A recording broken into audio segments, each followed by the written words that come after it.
말씀 죄송합니다. 네, 감사합니다. 또 다른 의견 또 받겠습니다. 네, 여기 지역 분과에 계시는 정상훈 위원님께 발언권 드리도록 하겠습니다. 예, 지역분과 정상훈 위원입니다.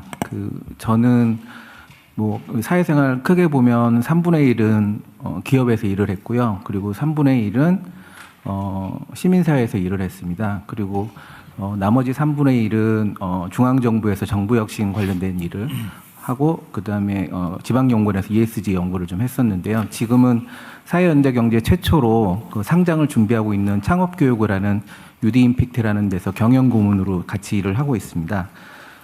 지금은 사실 한동안은 이제 세상이 전환기에 있다는 이야기를 저희가 많이 했었는데 저는 지금은 AI 또 세계화 해체 또 다극 패권주의 때문에 이제 세상이 달라졌다고 생각합니다. 그래서 그런 관점에서 지금 규제 패러다임의 대전환의 측면에 적극적으로 동의하고요. 오늘의 국민주권정부 규제 구조개혁 추진 방안의 전략적 방향에 전적으로 동의합니다. 다만 이제 계획은 1%에 불과하다고 생각하고 실행이 99%고 성과가 99%라고 생각하는데 관련해서 두 가지 정도 좀 말씀을 드리고 싶습니다. 먼저 오늘 글로벌 스탠다드 규제 입증제도 관련된 내용이 있었는데 사실 취지는 공감하는데 이 스탠다드 기준을 뭘로 할 거냐 또 이 범위가 굉장히 광범위하고 그래서 쉽지 않아 보입니다. 그래서 아이디어를 하나 드리고 싶습니다. 기후텍 관련된 내용인데요. 지금 기후부에서 순환경제 샌드박스 관련된 제도도 운영하고 있는 것으로 알고 있는데 아산나눔재단 또 코리아 스타트업 포럼 또 4개 기관이 컨설팅 회사에 의뢰해서 2023년 11월에 발표한 보고서에 따르면 글로벌 100대 기후텍 스타트업의 34%가 한국에서는 이미 규제로 인해서 사업화가 불가능한 것으로 나타났고요. 또 조건부로 26%가 가능한 것으로 나타났습니다. 예를 들어서 지금은 사실 이제 좀 제도가 개선되었을 수 있는데 글로벌에서는 이미 포집한 CO2를 여전히 외국에서는 건축자재나 화학원료를 활용하는 탄소 재활용 사업으로 쓰고 있는데 한국은 CO2를 폐기물로 분류해서 재활용 자체가 법적으로 막혀 있습니다. 미생물 기반 농업에서도 글로벌 기업들이 새로운 미생물을 활용한 비료 농법으로 시장을 선점하는 동안에 한국은 비료 공정 규격에 명시되지 않은 신종 미생물은 인허가에만 굉장히 오랜 시간이 걸립니다. 지금 2030년 글로벌 기후텍 시장 규모가 140조 원 정도 됩니다. AI 100대 글로벌 스타트업에 최근에 보니까 이제 4개 정도가 한국에서 지금 들어가 있는 것으로 아는데 기후텍은 제가 알기로는 아직 없는 것으로 알고 있습니다. 근데 글로벌 100대 스타트업은 글로벌 공인기관에서 여러 산업에서 발표를 하고 있거든요. 근데 기후텍만 아니더라도 100대 스타트업의 비즈니스 모델을 규제 정비의 표준 지표로 삼아가지고 글로벌 100대 스타트업 대비 한국의 규제 실태를 분석하고 잔존 필요성이 있는 규제는 소관부처가 직접 입증하게 하고 입증하지 못하는 규제는 폐지하는 방향으로 운영된다면 실질적으로 좀 성과가 나오지 않을까 그렇게 생각이 들고요. 그리고 두 번째는 결국은 속도와 조정이 국민이 체감하는 성과를 만든다고 생각합니다. 근데 제가 이제 저희 이재명 정부의 속도에 약간 놀란 게 제가 3월 10일 날 위촉 임명됐다고 문자를 받았는데 12일 날 심사 요청이 왔습니다. 그래서 위촉장은 오늘 받았고요. 그리고 그 사이에 벌써 10건 정도를 했는데 제가 쭉 살펴보니까 이해관계자가 이견이 없는 입법 예고에서 이해가 없는 것도 6개월 이상이 또 걸리더라고요. 그래서 지금 사실 제가 이제 들어와서 규제심사 전체 프로세스를 쭉 봤는데 굉장히 촘촘하고 깁니다.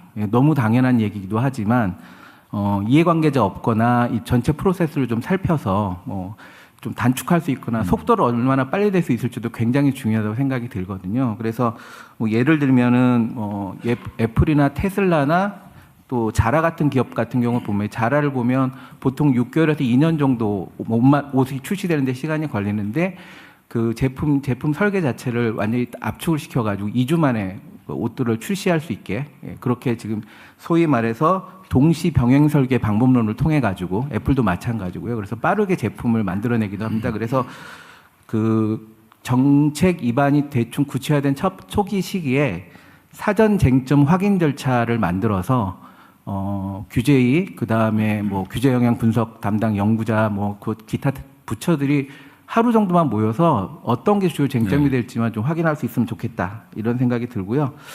그리고 마지막으로 좀 이 속도 조정과 관련해서는 그 미국의 차르 제도, 대통령님 잘 아실 거라고 생각이 드는데, 차르 제도 같은 거, 특히 메가특구 같은 이런 복잡한 규제 같은 경우에는 대통령의 위임과 그 다음에 조정 권한을 좀 위임을 받아서 다부처뿐이 아니라 이건 입법 문제도 크다고 봅니다. 그래서 메가특구 짜르 같은 걸 도입하면 어떨까, 예, 그런 생각이 듭니다. 네, 네. 그것도 한번 여러분 의논해 주시고요.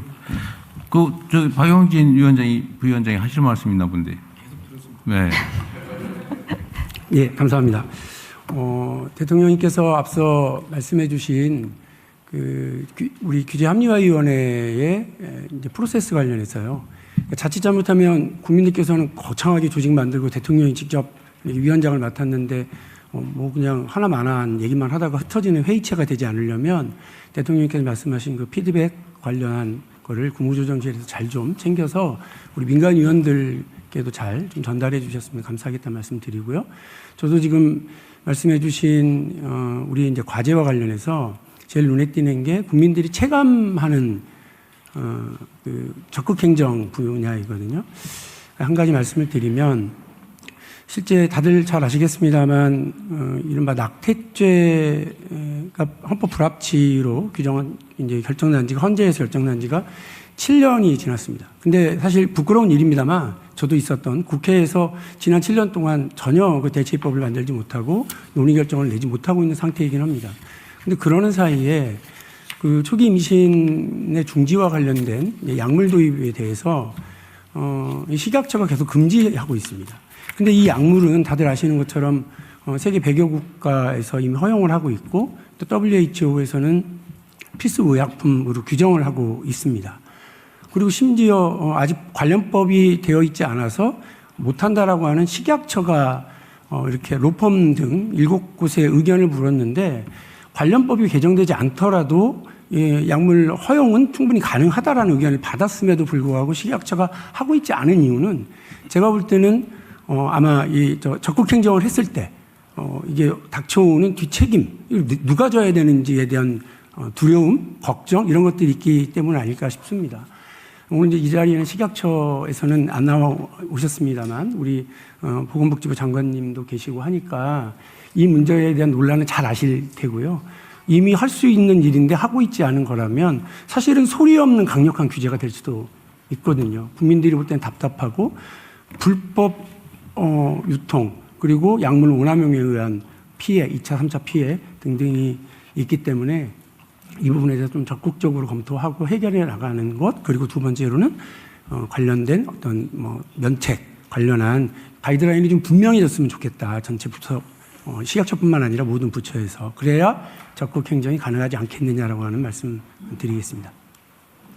네, 대통령님 저희 두 번째 안건 넘어가기 전에 바로 왼쪽에